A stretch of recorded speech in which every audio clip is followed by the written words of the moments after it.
and welcome back to another episode of the pod, Talking Real Estate. I'm your host, Dustin Englam, and today we have a special episode lined up. We have our managing broker and co-owner, Larry Berry, here with us, and we're going to be talking a little bit more about Lakeland and a little bit more behind the scenes and stuff that you may not know about Lakeland. So, welcome, Larry. Well, thank you, Dustin. I wondered if I was ever going to get invited to join you in here or not, so I'm kind of excited for this. Well, we had to think about it a little bit. We didn't know if we wanted Larry to be put on social media or not. That's true. Well, to start off, give our listeners a brief overview of Lakeland. Okay. So, Stephanie and I purchased Lakeland in 2018. Came in, got my license in late 16, so it was all new to me coming to Lakeland. Purchasing it in 18 from Donna Barnes.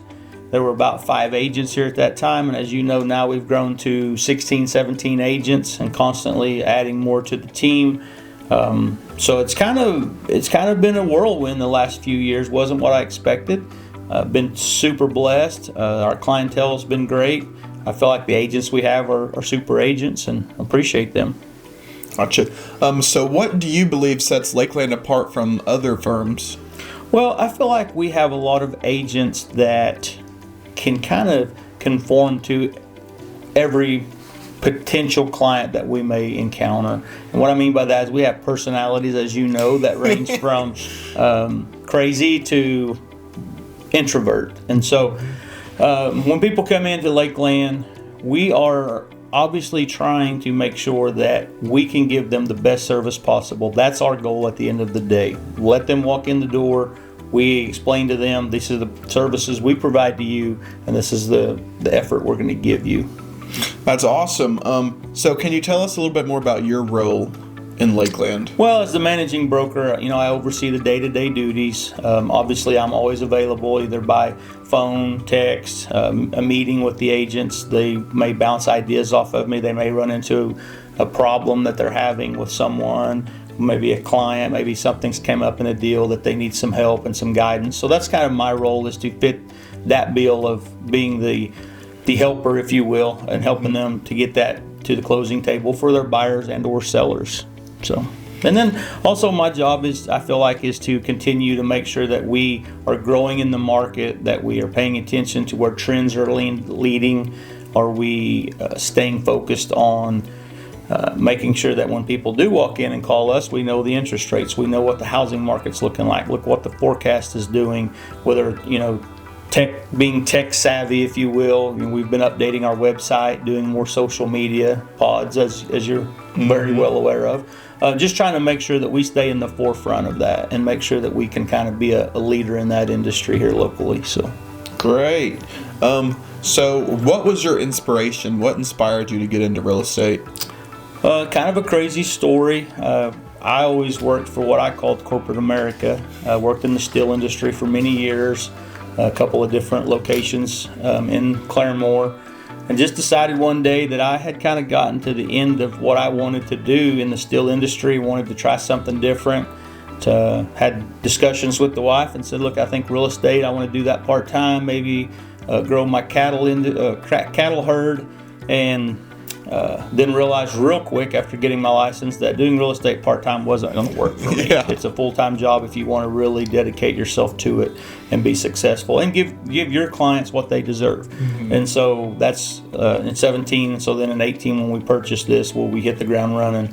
And so that's kind of a little bit of how I got into it, was just wanting to get out of the steel industry, do something different. Real estate seemed like the thing to do, and I've been super blessed in it so far. So in your building Lakeland, what has been kind of your foundation, and what would you say you've wanted Lakeland's core values to be? Well, I think number one, integrity. I want people to know that when we say something, we mean it. It doesn't always mean we can fulfill what we say. We don't want to make false promises, but we tell you something, we want to make sure that we're telling you the right thing. Along with that, we want to make sure we're involved with our community.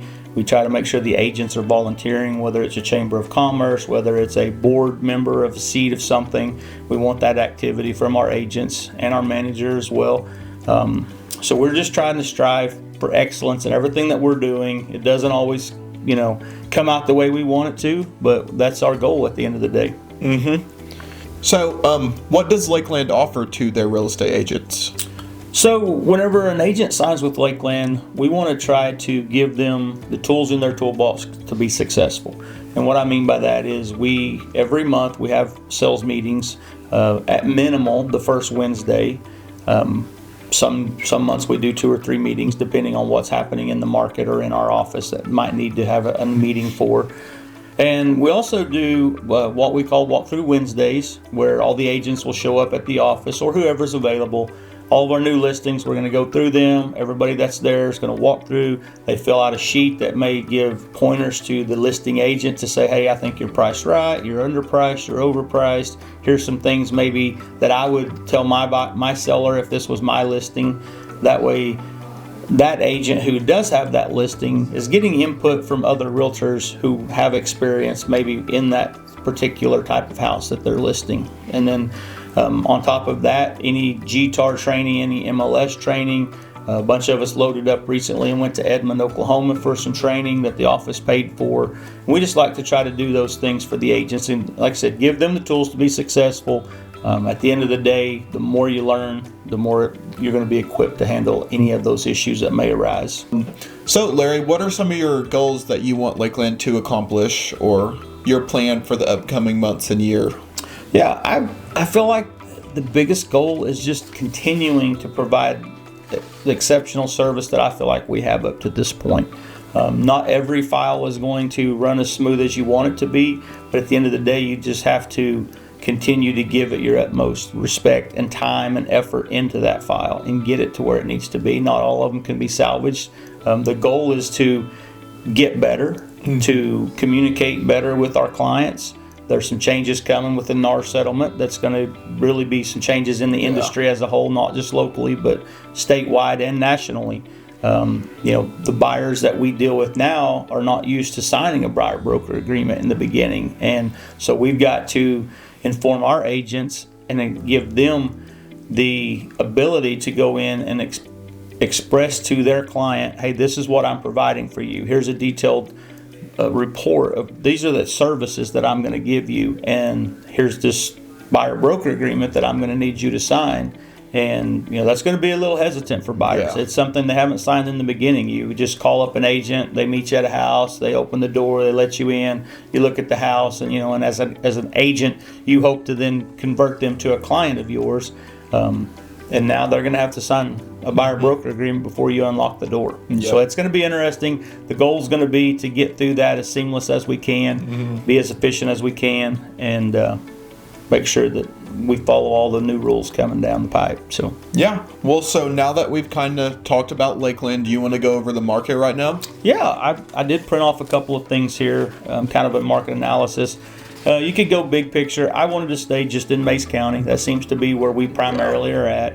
And so in 2024, if you took a 3-bedroom, 2-bath house on less than an acre, so all of these statistics that I'm going to go over are 3-bedroom, 2-bath, less than an acre. What I'm trying to simulate is a house in town pretty much.